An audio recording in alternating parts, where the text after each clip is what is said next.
Finally student Rajasthan board कक्षा 12 हिंदी अनिवार्य का जो पेपर है वो फाइनली आज हो चुका है। इस वीडियो के अंदर इस कंप्लीट पेपर का फुल सॉल्यूशन, कंप्लीट पेपर की फुल आंसर की आपको इस वीडियो के अंदर मिलने वाली है। वीडियो को आपको कंप्लीट देखना है और आपका पेपर कैसा हुआ, आपने 80 में से कितने नंबर का स्कोर किया, तो ये आप सभी बच्चों को कमेंट बॉक्स में जरूर बताना है। और जो क्वेश्चंस मैंने आपको बताए थे सेम टू सेम क्वेश्चंस है वो आपको पेपर में देखने को मिले हैं। तो पेपर आपका कैसा हुआ, आपने 80 में से कितने नंबर का स्कोर किया, ये आप सभी बच्चों को कमेंट बॉक्स में जरूर बताना है। साथ साथ में आप अपने उत्तर वो मिलान कर सकते हैं, कौन सा क्वेश्चन आपने सही किया है, कौन सा क्वेश्चन आपने रॉन्ग किया है। तो यहां पर सेक्शन ए खंड ए आपको दिया गया था जिसमें प्रश्न संख्या 1 के अंदर आपके बहुविकल्पीय प्रश्न थे। इसमें पहला प्रश्न पूछा गया था, चूर्ण वाले भगत जी चूर्ण बेचकर एक दिन में अधिकतम कितने पैसे कमाते हैं। तो इसमें ब वाला जो ऑप्शन है वो आपका सही उत्तर होगा 6 आने।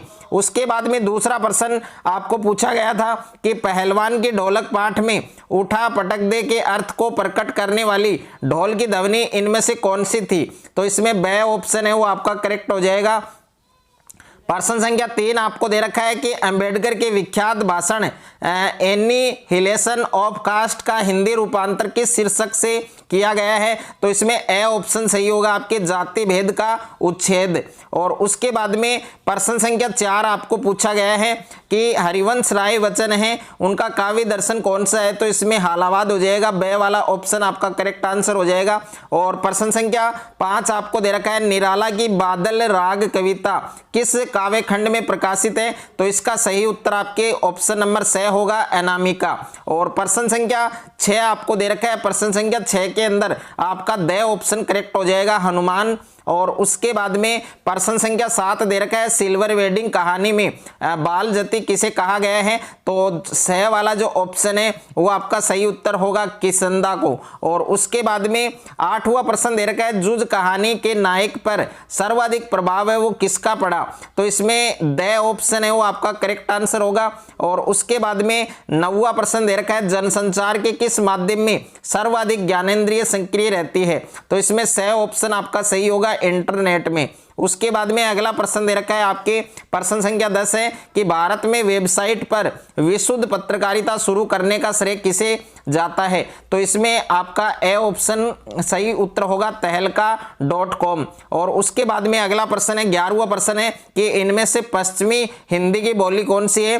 तो बे ऑप्शन आपका सही होगा, बुंदेली। और अगला प्रश्न दे रखा है प्रश्न संख्या 12 है कि इनमें से किस भाषा की लिपि है वो देवनागरी है।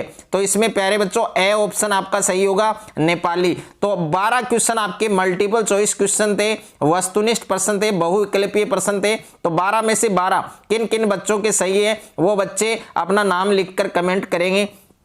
दूसरा प्रश्न है रिक्त स्थानों की पूर्ति कीजिए। तो इसमें पहला प्रश्न है शब्द शक्तियां हैं वो कितने प्रकार की होती है। तो शब्द शक्तियां वो 3 प्रकार की होती है। तो पहला रिक्त स्थान है इसमें 3 आएगा। दूसरा है रजनीगंधा खिल गई वाक्य में कौन सी शब्द शक्ति है। तो इसमें अभिदा नाम आएगा, अभिदा शब्द शक्ति होगी। और तीसरा है नाक का मोती अधर की कांति से बीज दाड़िम का समझकर भ्रांति से, इस पंक्ति में कौन सा अलंकार होगा, भ्रांतिमान। और उसके बाद में 4 नंबर प्रश्न पूछा गया था जब काव्य में प्रयुक्त एक ही शब्द के भिन्न भिन्न संदर्भों में भिन्न भिन्न अर्थ निकले वहां पर कौन सा अलंकार होगा बच्चों, श्लेष अलंकार होगा। और 5वां है अनुयोज्य शब्द के लिए अंग्रेजी पारिभाषिक शब्द होगा, परमिशन। ओके। और 6ठा प्रश्न है ट्रस्ट शब्द के लिए उपयुक्त हिंदी पारिभाषिक शब्द कौन सा होगा, न्यास होगा। और उसके बाद में देखिए तीसरा प्रश्न आपके अपठित पद्यांश था जिसको पढ़कर आपको उत्तर देने थे। तो पहला प्रश्न है कि पद्यांश में किससे नहीं घबराने की बात की जा रही है। तो इसमें प्यारे बच्चों सह वाला ऑप्शन आपका सही होगा।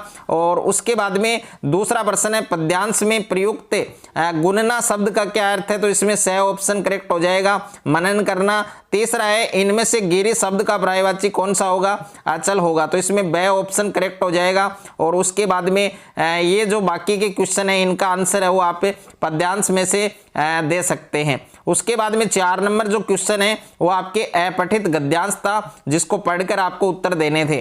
तो पहला प्रश्न पूछा गया था कर्म रहित स्थिति कौन सी है, मृत्यु की, तो इसमें ब ऑप्शन सही हो जाएगा। और उसके बाद में दूसरा प्रश्न है गद्यांश में प्रयुक्त सर्वद मानुसार शब्द में कौन सी संधि है, दीर्घ संधि होगी, तो इसमें ए ऑप्शन आपका सही हो जाएगा। और तीसरा प्रश्न था कि कौन सा मनुष्य दूसरों को भी प्रिय हो जाता है, तो इसमें प्यारे बच्चों स ऑप्शन सही होगा, जो स्वयं से मित्रता करता है। तो हिंदी अनिवार्य का पूरा पेपर आपका इजी था। आपका पेपर कैसा हुआ, आपने 80 में से कितने नंबर का स्कोर किया, ये आप सभी बच्चों को कमेंट बॉक्स में जरूर बताना है। ये आपके क्वेश्चन नंबर 17 है और उसके बाद में ये क्वेश्चन नंबर 18, यानी जो क्वेश्चंस मैंने आपको करवाए थे वेरी वेरी इंपॉर्टेंट क्वेश्चन, वो क्वेश्चन आपको सेम टू सेम आपके पेपर में देखने को मिले हैं। तो सभी बच्चों को वीडियो को ज़्यादा से ज़्यादा शेयर करना है। अगर आप चैनल पर नए हैं तो चैनल को सब्सक्राइब कर लीजिए और साथ में नोटिफिकेशन बेल को प्रेस कर लीजिए।